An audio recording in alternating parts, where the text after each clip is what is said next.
theyeshiva.net. Page 156, 1, 2, 3, 4, 5 lines from the top Perek Dalet. This starts chapter 4, the last Perek of this Maimer, Tzav B'nai Yisrael.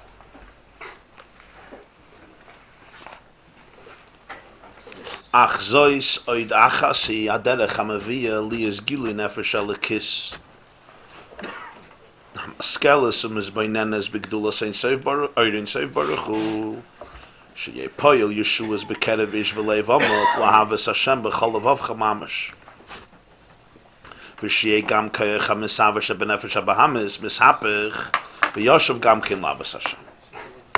In addition to everything discussed before about tefillah, beginning with the parts that go to the Mizbeach, which basically is the chel of the fat, the atzama is the bones, the basa, the flesh, the gidden, the arteries, and then there's the blood, the dam, the blood that also goes on the Mizbeach. And he explained all of these components in davening, the basar and the chelev and the dam and the atzamas and the gidden.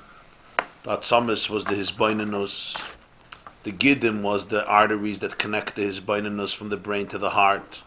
The basar, and the basar represents the dam, and the dam is the ava, the emotion that goes on the mizbeach.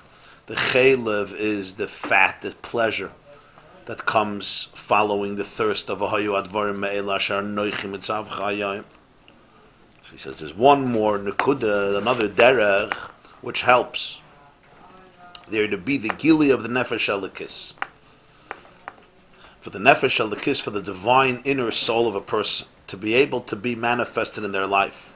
What is the nefesh elikis doing? It's maskelis, it's mizbainenes, it's becoming, it's reflecting, it's learning, it's studying, it's contemplating.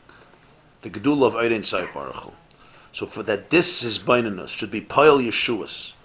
Poyel Yeshuas bekerev, it's a play on words. It says in Tehillim, Poyel Yeshuas, Velikim Malki Mekedem Poyel Yeshuas bekerev ha'aretz. So he plays on the words, Poyel Yeshuas bekerev ish. It should be Poyel Yeshua, in other words, it should have an effect internally on the person in his heart, to be able to experience Avos Hashem. And not only that, even the Koyach HaMesava of the Nefesh HaBahamis, the craving power of the animal soul, should also be able to be transformed and return to Avos Hashem. There's one more derech that is very helpful here. And this is going to be an introduction to the last piece that's missing, which is, we did not discuss, the fur of the animal, the wool of the animal. Remember, he started the premise that there's the part that goes on the Mizbeach, the part that doesn't go on the Mizbeach, it goes to the Kohen. Every sheep of the carbon nylon, like every carbon nylon, the oir, the fur, the skin, and the sheep, the wool, goes to the Kohen. Everything else in terms of the internal element of the animal, besides the excrement that they would take out, they would clean up the dirt. But when you had the basar, the chelev, the dam, the atzamas, and the gidden, that went up on the mizbeach. But the oir, that could not be included with the chiyus of the nefesh habahamis that goes onto the mizbeach. So first to this he started a whole thing from Sifrei Chachmas HaNituach, from learning from explaining what's discussed in books of anatomy, of physiology, of how the structure of the body is, the whole arichas. So this is now going to be the intro to the last piece that was not addressed yet. So he says there's another element in affecting his boinenus, affecting emotions, and not only that, also koyach hamisava of the nefesh habahamis. Now the word koyach hamisava of the nefesh habahamis is a very interesting term. The koyach hamisava of the nefesh habahamis is mishapich v'yashuv gamkin lavas Hashem. Usually, we don't distinguish between the two, between the taiva of the nefesh habahamis and the koyach hamisava of the nefesh habahamis. The two are not the same. There's the taiva of the person, and there's the koyach hamisava. You see his words, Shei koyach hamisava shebenefesh habahamis mishapich v'yashuv gamkin lavas Hashem. You always have to be able to distinguish between the taiva and the koyach hamisava. You know the difference. The taiva is the actual craving. The koyach hamisava is the koyach that is behind the craving. So it's a completely separate reality. The two become so intermingled in people's lives that we don't distinguish between the two. But it's a very subtle and critical distinction in life and in Avodas Hashem. The taiva you may have to get rid of. The koyach hamisava you need to cultivate. Not only you need to cultivate it, he says, Yoshev gamkin la'avas Hashem. It can be completely reoriented. There's what I'm craving for externally. There's what I'm craving for internally. And the two are very different. The taiva itself may be directed to a particular object, a particular person. The koyach hamisava means, what is the koyach in the taiva? This taiva is getting fuel from somewhere. It's getting gas from somewhere. There's an energy feeding it. There's the koyach hamisava. That is often very innocent, extremely pure. So we say, oh, this whole taiva is horrible. Why is this so important? Because often, when we want to destroy taiva, we destroy with it the koyach hamisava. And then the person becomes a zombie. They don't recognize themselves anymore. Because we're afraid of the taiva, so we're petrified of the koyach hamisava, so we just, let's kill everything. Let's just destroy everything. You destroy everything, you're good to go. There's not going to be any problems. But that's not the case. The Kotzker Rebbe once said, very sharp, he said, "Az mit zerbrecht a taiva, mach man von eine zwei." When you break a taiva, so you took one, and you turned it into two. You have to be careful. Why? Because it sometimes looks like you're uprooting it. You're not really uprooting it. You cut it, you broke it, everything looks good. You created two. You created even deeper energy sometimes. Now it's more repressed, it may come back to bite you and haunt you. What you need to distinguish is between the taiva and the koyach that is misava. That koyach that got entangled in the taiva is not bad. It's looking for something. It needs something. It yearns for something. That yearning may be a very pure one, a very innocent one. The outlet that it knows, the language it's familiar with to satisfy its yearnings may be completely destructive. You have here one of the big yimid. Today it's already a well-known idea, but one of these big yisods be able to make this distinction. In Likkutei Torah and Chukas, a Maimah of Parah Aduma, the Balatanya explains fascinatingly that this was essentially what they did with the Parah Aduma. When you take the parah and you burnt it and you reduced it to ashes, so basically you were reducing the behemoth to its bare bones, so to speak. You were reducing it all the way to the afer, which represents the offer, the element of offer in it, because the eish and the ruach and the mayim go up in the flame. They burnt it. And the ashes is what remains.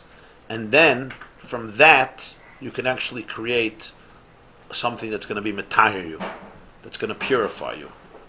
Not only will it not contaminate you, on the contrary, it cleanses the person from the tumah. That very animal, the very ashes of that animal, cleanse the person from tumah. But for this, you have to have the courage to go beyond all of the cosmetics, to go back to the core of the taiva, the real, what is behind it, what is really that you're searching for. Was suchst du? We always respond and we say, I want this, I want that, I want that, I want that. What do you really want? What are you trying to heal? What are you trying to heal, yeah? What's the emptiness and what's causing it? Go back to the original koyach here. And then you will see a completely different picture. And when you address that, first of all, you're addressing the real issue. Then you're not running to the taiva. In fact, the taiva doesn't even help you with the real koyach HaMasava. It's usually an escape from it. Running away from something. It's running away. So, but for this, you have to be extremely honest, and it's not easy, because the taivas, the more we get involved in them, the more we forget even the original koyach HaMasava. The more distractions from the original story, and you don't even know the original story. And remember, stories build on stories, and to get back to the original story, it's very, very difficult. There was once a Jewish letz. He said, in my house, my mother always served leftovers. We're still looking for the original meal. We're always dealing with leftovers, the leftovers. This triggered that, this triggered that. Where's the original meal? I want to know what's the original meal. Give me the original meal. So here, that's why he says here, that's the vart, that even the koyach HaMis'av, it's not only avas Hashem b'chol levavcha, of the nefesh elikus. B'chol vavcha mamish, even with the nefesh habahamis. So there's another derech that's going to be introduced here. Hibchinas rachmanas. Question? Yeah. The Tzav and the Taiva, would that be? Could you replace that with any dysfunction? Yeah. This is true about almost every dysfunction. There is the dysfunction, the outlet, the actual experience, and then there is what is behind it. But what behind it is healthy, can be healthy. That's what he's saying. It could return, and not only that, it could be transformed. V'yashuv gamken la'avas Hashem. So when you say the nefesh habahamis has to be challenged, you have to be careful what that means. Some of it needs to be used, should be used. It could be metamorphosized. Could be a complete alloy of the godly soul. It's not bad. It's not evil. There's never, intention is never to obliterate it, to destroy it, to crush it. The intention is to heal it, to separate it from its toxicity, to separate it from its layers that actually don't let it be what it really is. Go back to its source. To go back to its own source. And when it goes back to its own source, it could become a complete alloy of the divine soul. So the Bechol Vavcha B'Shnei Yitzarecha that the Mishnah says in Brachas, he says means also the Yitzhahara, the Nefesh Habahamis, the animal soul. You look at all its cravings, it wants this, it wants this, it wants this. You have to be able to go to the Koyach HaMesava. That the void that you mentioned in the previous Yeah, classes. that's certainly one aspect. He says, Hibchinas Rachmanis. This path has to do with what we call Rachmanis. Rachmanis literally means empathy, to have compassion. La'oire rachamim rabim al nitzutz elikus shebenafshay sheyarad me'igre rama chuli is expression of Gemara in Chagiga Daf Hey me'igre rama lebira mikta. It's just a paraphrase. From a tall mountain to a deep pit. He just says chuli. Maybe he didn't want to use that expression. What is this rachmanis? A person really ought to feel compassion. Feel compassion for their own soul, for their own infinite dignity, for their nitzutz elikus benafshay. In every person's soul there's literally godliness, it's divine spark, it's divine energy that descended. Lehislabish beguf. This nitzutz comes into a guf, a nefesh habahamis, to a beastly consciousness. Lazun ulofarnis betzarchei aguf achil ursiyah. And the rest of its life, it's spending its time to nurture, to give livelihood, to support the needs of the body, whether it's eating, drinking, chuli.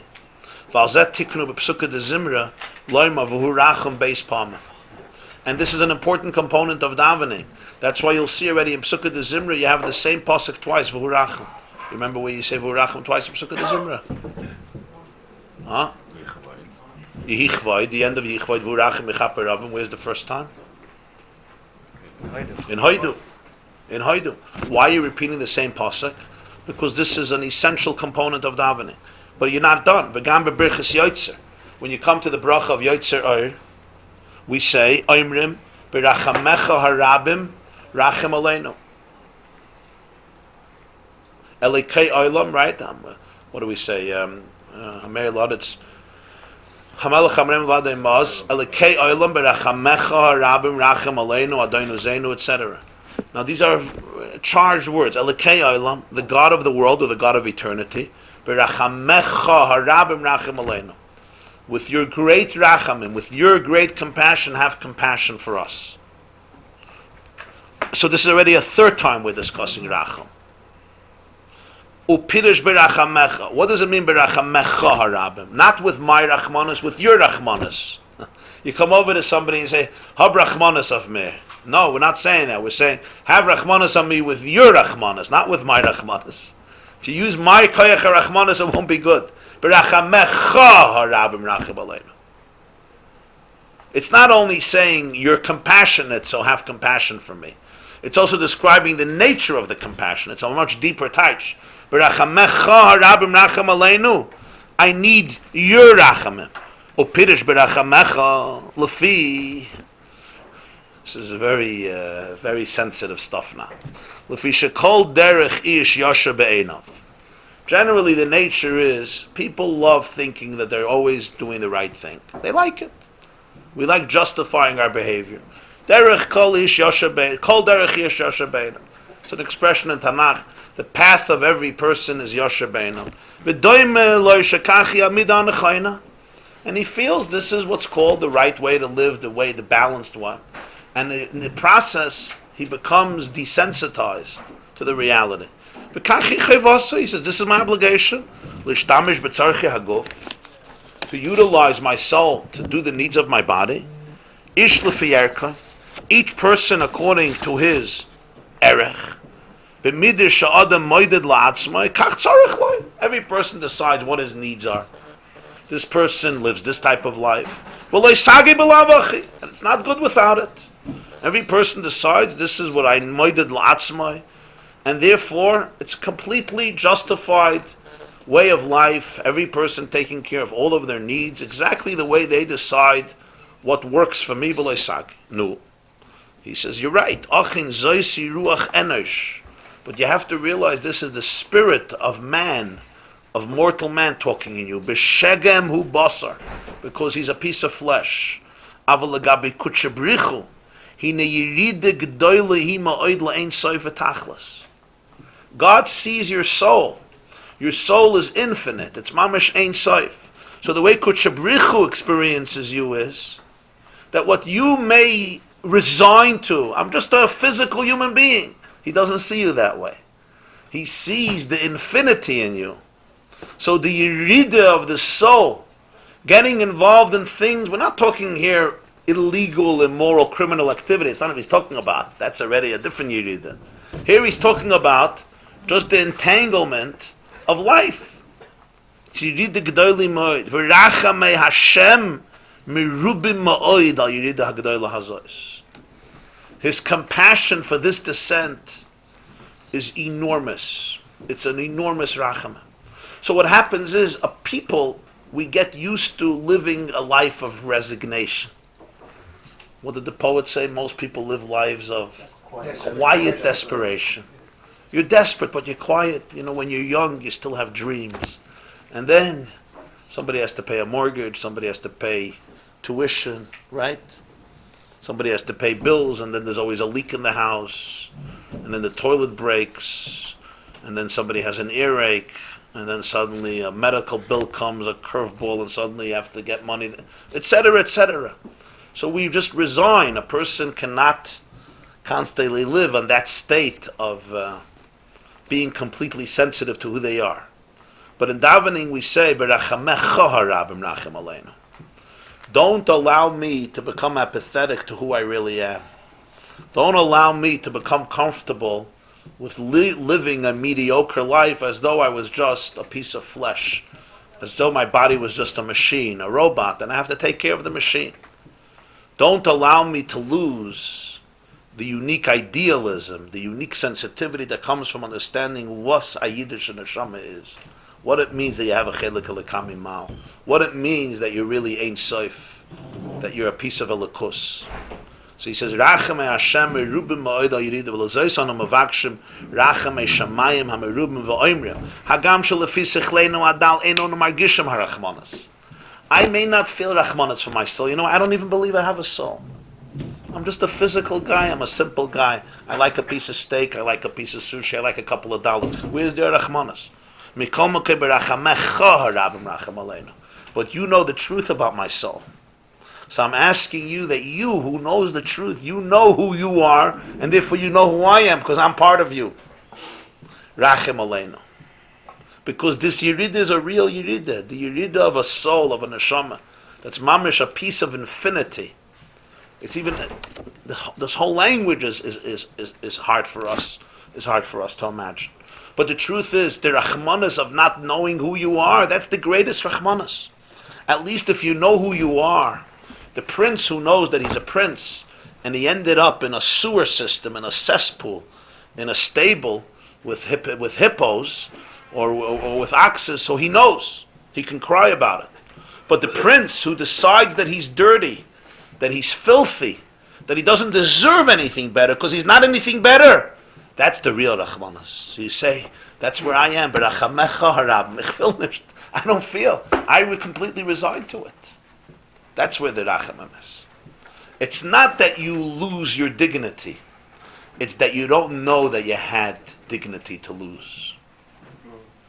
That's a much deeper tragedy. I lose my dignity, I lose my dignity. I don't even know that there was dignity to lose.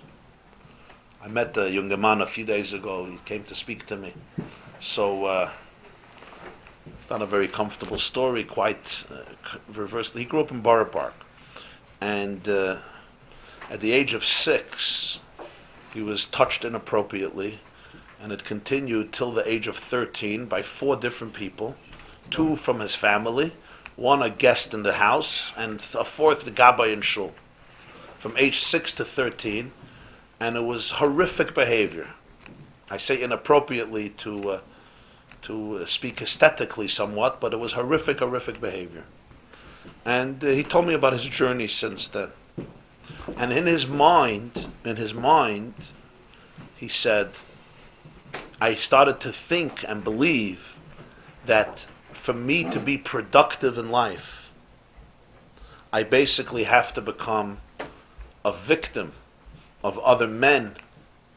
They should be able to fulfill their pleasures through me, and that started to bring me joy and satisfaction because it justified my existence in life. I said, I'm worth something.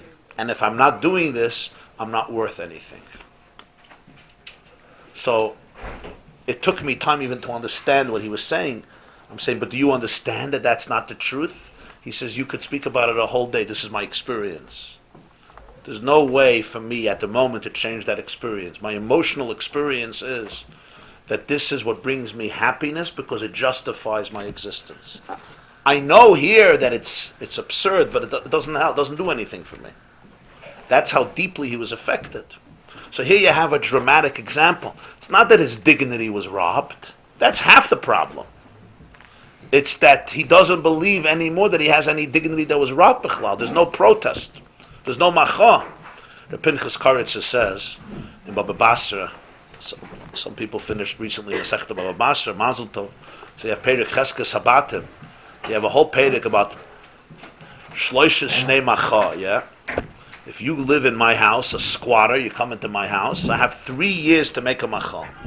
If I don't make a macha 3 years, then it's a raya, listen. 3 years, you didn't say a word. 3 years, I'm living in your basement. You didn't say anything. This guy is legit. But if you make a macha within 3 years, sure. Unless, of course, if he has a shtar, we're talking about if he doesn't have a shtar. So Pinchas Karetz says, what's the Inyan in Avodas Hashem? What's the Inyan?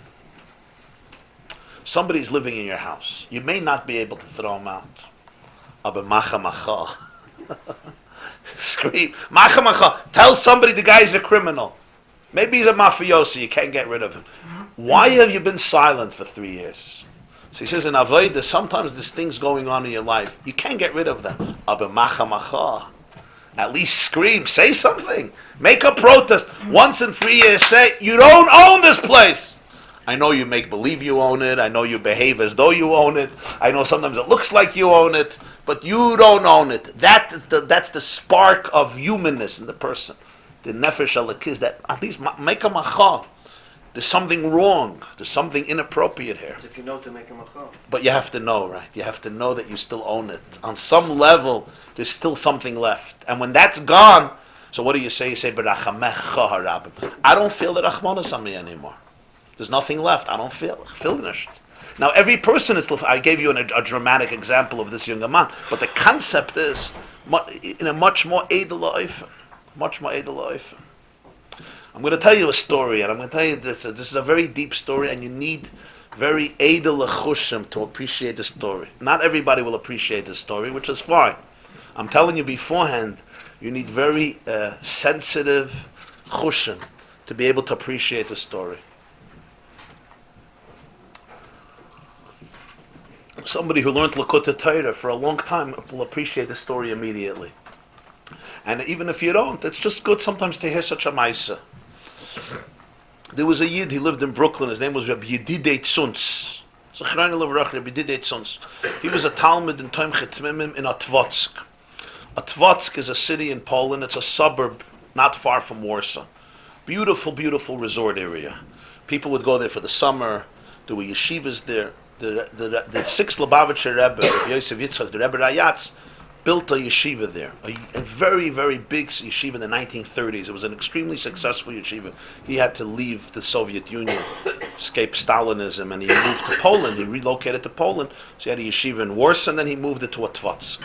And it existed till the day that the war broke out, Yud Zayin Elul Tofresh Sadik Tes, September 1, 1939, when Hitler, Yamach Shemoy, invaded Poland 2 weeks before Rosh Hashanah Tovshin, 1939. And, of course, many of the Talmidim were killed. Some survived. Some survived, and I knew a few of them. And so there was a Yid Rabbi YY Jacobson. In Lubavitch, in Chabad, there was a mashpia, a mentor. His name was Rabbi Simchavich. Rabbi Simchavich was known as a very big Baltzura, a serious person, a genuine person. He was a mashpia, mechanech in the Yeshiva Torah Emes in Yerushalayim. He died very, very young, extremely young, in 1939. And he came to Poland once, and the Lubavitcher Rebbe, the priest of the Lubavitcher Rebbe, asked him if he could be in the yeshiva for some time. So he stayed in the yeshiva for some time. At Tvatsk, even though it was a Lubavitcher yeshiva, it attracted a lot of the Polish Bachra, the Polish Chevra. They came. So Rabbi YY Jacobson said the first Friday night, he thought he'll go home with Reb Alter after davening, and I'll have, inspiring, uplifting Seder Shabbos with a lot of good food and delicious drinks. The covered Shabbos Kodesh. Reb Alter Simchavich used to daven very, very long. You see why Chassidim used to daven long. There was a lot to deal with by davening. They had to work through a lot of issues. The Chelev, with the Basim, with the Gidden, with the Atzamas, with the Dam, with the everything. There's a lot of work. So Friday night he davened and this boy waited for him. And they come home. He takes him home. He comes home. He sees on the table, he sees a few pieces of herring, a kichel, a bulkala, the psa kichel. So he says, Reb Alter, it's Shabbos. So he says, Bachel, for a mashpia in time chetmimim, is das euch zu viel.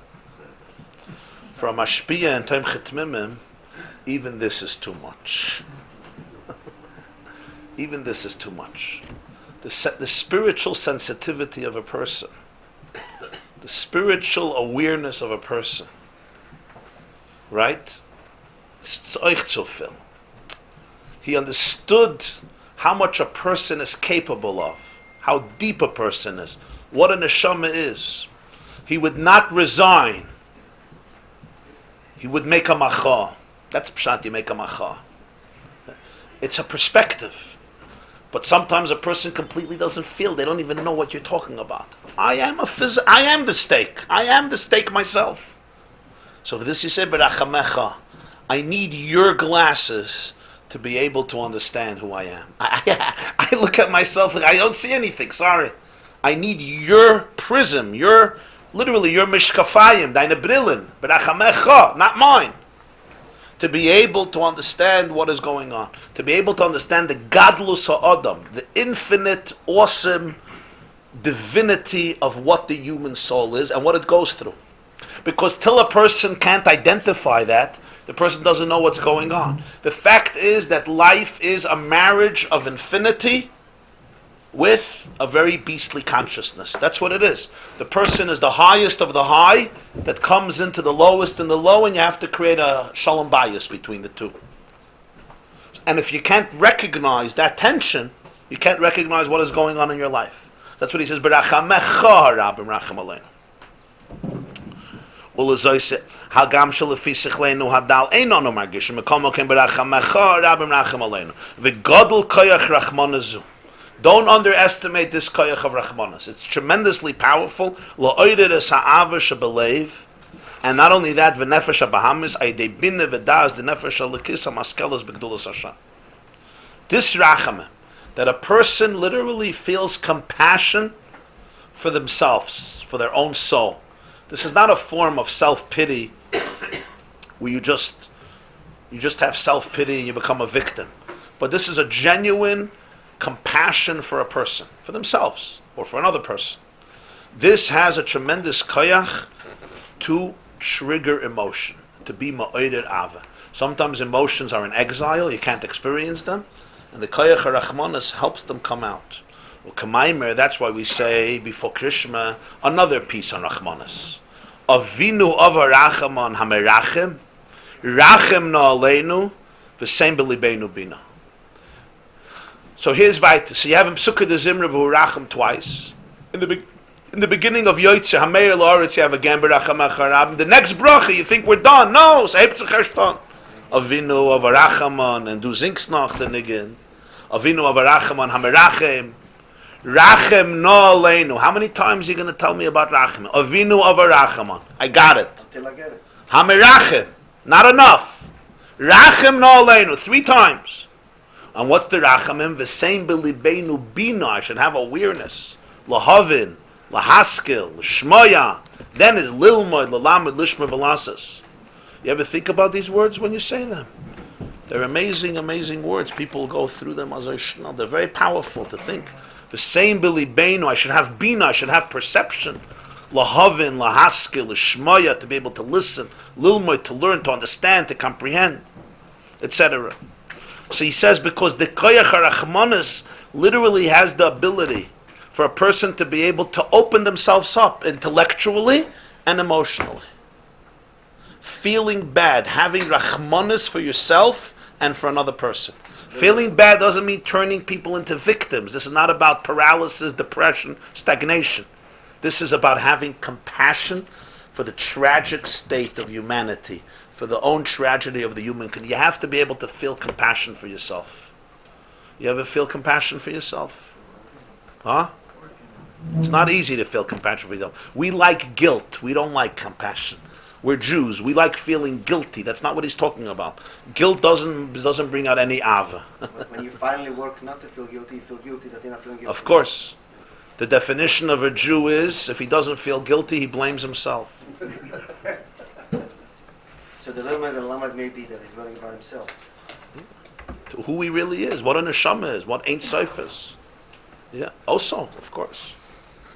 It's not simple meaning. Lilmud al-Lamed also means that when he opens a Likkutei Torah, it says a leichten, the vert is on leichten.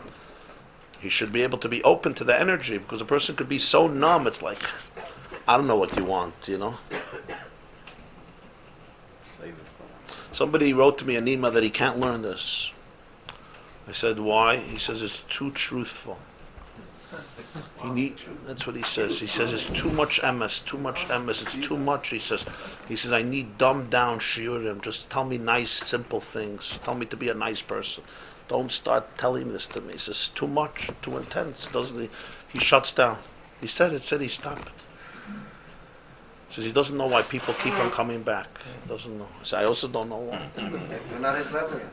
You're not on his level. The filst ist das as I am. But that's v'sei b'libeinu bina. It's not so. It's not knowing emes is very difficult. So you see, the regesh of rachamim is different than the regesh of guilt. There's a difference between feeling guilty and feeling compassion. Feeling compassion means you really feel compassion. When you look at any life story, there's a lot of compassion. And who is the compassion on ultimately? Kavayachal the Shechina. Because it's a chelik eleka. That's what goes through. They say in Breslov there's a Maisa that the Balatanya, the Alter Rebbe, went to visit Reb Nachman, you know? He went in Tovkuf Ayin before a little bit. Which year did Reb Nachman pass away? Is it Breslov? Huh? Who is there? Stein. Okay. Tovkuf Ayin Aleph, dacht sich. Passed away 200 years ago. Tovkuf Ayin Aleph, yeah, 1801, 1811 or so. So he was a very young man. 2 years before, the Alter Rebbe went to visit him. He went to Breslov. Breslov is in the Ukraine, not Uman, Breslov. And Uman is where he's buried. He went to a lot of places there. He went to Mezhebush to visit the Baruch Mezhebush. He went to Baditchev to be Menachem Avol, the Alman of Rabbi Yitzchak of Baditchev. He made a trip around Ukraine. Said a lot of chassidus then. So they say that when the Alter Rebbe was by Reb Nachman, or Reb Nachman was by the Alter Rebbe, one of the visits. So the Alter Rebbe asked Reb Nachman to say Torah. I'm sorry. The Alter Rebbe came to Reb Nachman and asked the Alter Rebbe to say Torah. He didn't want to say, I guess to his honor, whatever, but L'Poyel, he said a word. Alter Rebbe told him that it says in Tehillim, Rach in Tekuf Yotes, Rachamecha Rabim Hashem Kemishpatecha Chayeni. Literally, your Rachamim, Hashem is Rabim, is a lot. You have a lot of Rachamim. Rachamecha Rabim Hashem. Alter Rebbe touched us. Rachamecha Rabim Hashem, Avdir Got is a Groise Rachmanas. Rachamecha Rabim Hashem. The Rachamim on you is Rabim. Avdir Got is a Groise Rachmanas. Because the soul is divine, the soul is infinite. So Rabbi Nachman was very moved. He says, a word from Achad Bedare, that's what they say. It was one in a generation to say such a word. So what's the point here? To really have rachamim on one's condition, that's a form of empowerment. It brings out good things in a person. It basically, to be able to really have compassion. Can you have compassion for your father? You could. Yes. You can have compassion for your mother. Even more. You can have compassion. You can have compassion for a child. It's hard. It's hard. You can have compassion for a spouse, and can you have compassion for yourself? That's very, very hard. It's very hard. Not compassion here doesn't mean you're clueless, you're spineless, you have no discipline, you don't want to grow. No. On the contrary, when you have compassion, then you could really grow. When you don't have compassion, when you have guilt, you don't really grow, because then you're denying what's really happening. The real compassion for others is when you have real compassion on you. Also, yeah. When you start feeling, sapasnished, I don't have these experiences, I'm above it. I would feel guilty to have this. Then ultimately, you're living from a place that's locked up, because you're denying what's really going on. Compassion means everything in my life is fully on display. And I have compassion, yeah. There's sadness here. There's brokenness. Well, here the word is rachamim. I'm asking, is it related? It could be associated. You have to be careful with that word because it sounds like murder. Chemlo, yeah. Avas olam aftanu Hashem Elokeinu. That's one. That's love. But love is not enough. Chemla gdoila v'yiseira chamalta aleinu. Chemla is compassion. There's loving somebody. There's having compassion for somebody. That's something else. Compassion is deeper than love. You know that. I love you. I love you. Huh? It's more about me. Compassion is more about that Yeah. person. Love is I love you. Compassion is really being sensitive to everything that transpired and transpires in this person's life, beginning with the first Yerida. The first Yerida was that a chelek elekam mimal ein soif, right? The drop in the Atlantic Ocean made a tremendous Yerida and comes in. That's the first thing you have to confront, and that's a painful reality. What's the difference in Rachman and Chemla? Same difference between murder. The Chemla Rabbah. Yeah. There is some differences, but it's a separate sugi. It's not for now. Say that. So therefore, when a person has this experience, it's a completely different experience than denying, crushing, repressing. What is it I'm feeling guilty about? Guilt is actually usually covering up pain. I don't want to deal with pain, so therefore I deal with guilt. It's a secondary emotion. I feel guilty. In guilt, it all becomes about what I was supposed to do, what I wasn't supposed to do, certain expectations I had, instead of focusing on the reality of the real situation. Instead of focusing on the fact there's a painful situation, guilt becomes, it all becomes about me. I'm this, I'm a bad mother, I'm a bad father, I'm good. It's all about how bad I am, how good I am. No, I'm really bad, I'm worse than you'll ever imagine. So what happens? I'm bad, I feel guilty, I feel more guilty, I feel guilty that I don't feel enough guilty, and the bottom line is that I'm evil. That is because the person is actually escaping from rachamim. They're escaping from the pain. It's a very good distraction. Don't be a Rachman. Yes, and we like this distraction. We call it guilt. They say, why don't Jewish women drink? They don't want anything to interfere with their misery, with their guilt. So you have here the concept of midas harachamim. Midas harachamim means I could really feel the pain. Just to be there, to be able to bring it to the presence and to be able to appreciate that there is something to feel compassion for. And that you would think that that's not helpful. On the contrary, he says. What that does is it allows the Ava to come out. It allows the full beauty of the human soul, the Bina, the Havana, the Haskalah, it allows the Ava to come out. Guilt further drives it away. Rachamim actually allows it to come out. So you can't get to Rachamim without being honest about who you are. Very honest. And to let it be, to really be able to contain that, to be able to say, this is the story, this is it. And to be able to sit in it, to be able to sit in the story, to be able to not escape the story, not run from it. We run, who do we run? And we have good cover-ups, we always have good stuff. But to be able to really do this, and he says in Psukkah de Zimri you do it twice, Birchas Yotzi you do it twice, and then by Birchas Krishma you do it again. And here comes the Kol Maisa of Rachman, Amarachim, Rachim, Aleinu. That's part of this also.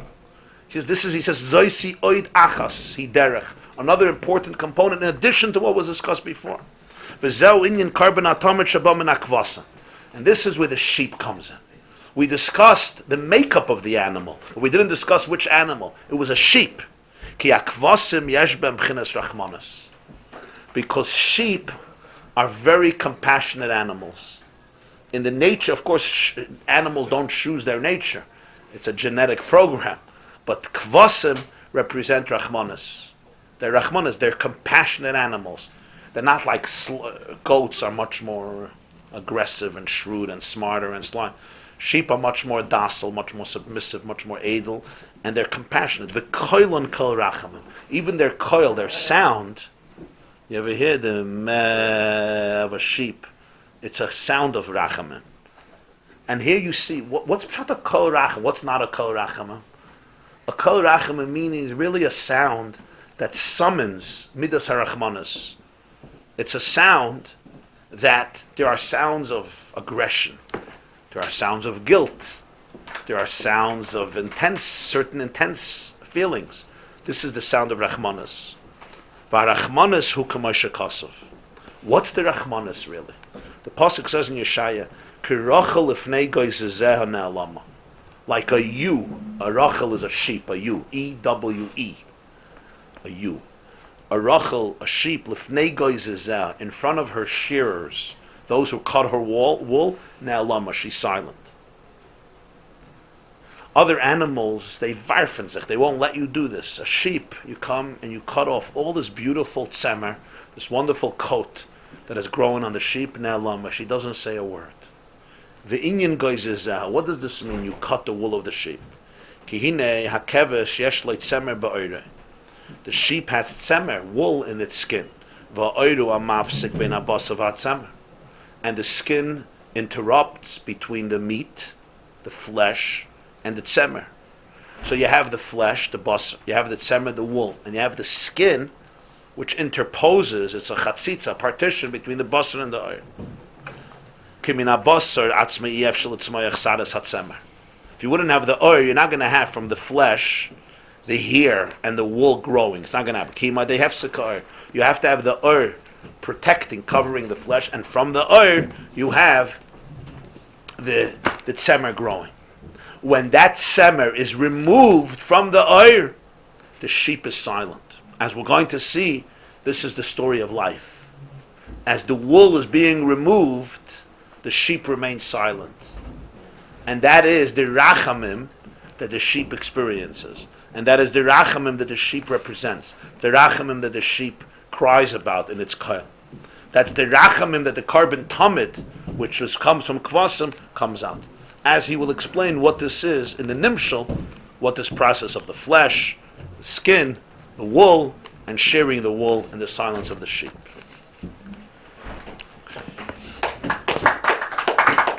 Thank you. work here for 20 years today. How you say guilt? In what sense? Guilt?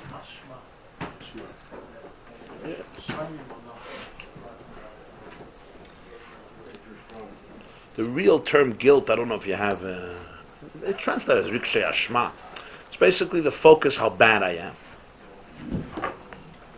You can't stay. That becomes the focus. It sounds holy. Guilt always sounds holy. I'm so bad. Wow, you're such a holy person. I'm bad. I'm much worse than you ever think. And it's in our mind more than in our words. You don't stop. What do they say? That a Jewish woman went to jury duty and they let her go. Why? She heard the case. She claimed she was guilty. So when that happens, you just, you're not even dealing with the reality. You're dealing with your guilt. I don't want to deal with the reality. Where did this come in our relationship? I'm explaining the difference between rachamim and guilt. It's a completely different experience. How's it coming? Oh, why it came in? Because whenever Yiddishkeit is misinterpreted, rachamim becomes guilt. Whenever Judaism becomes misrepresented, guilt right away comes in. You should feel horrible about yourself. You're a disappointment to everything. You're a disappointment to God, to the Jewish people, to your Zayda, to your Bubba, to your Rosh Hashiva. You're just the worst of the worst. What it does? Oh, it gives us what to think about. It occupies our days. That's one thing, a mile. Another mile, it puts you in depression, so you're not creative. A third mile is you become a frustrated person, so you don't revolt. There's a lot of miles to it. The biggest mile is that you die early, and therefore everything is good. You don't make too much trouble. Right? When I went to Manchester the first time to speak, so there's a rabbi there, Rabbi Chazar. So his Kabbalah's Panim to me was, he gave me Kabbalah's Panim.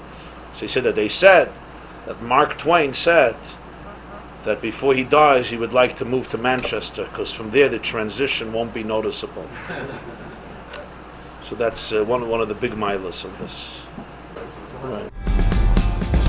This class is brought to you by theyeshiva.net. Please help us continue the classes. Make even a small contribution at www.theyeshiva.net/donate.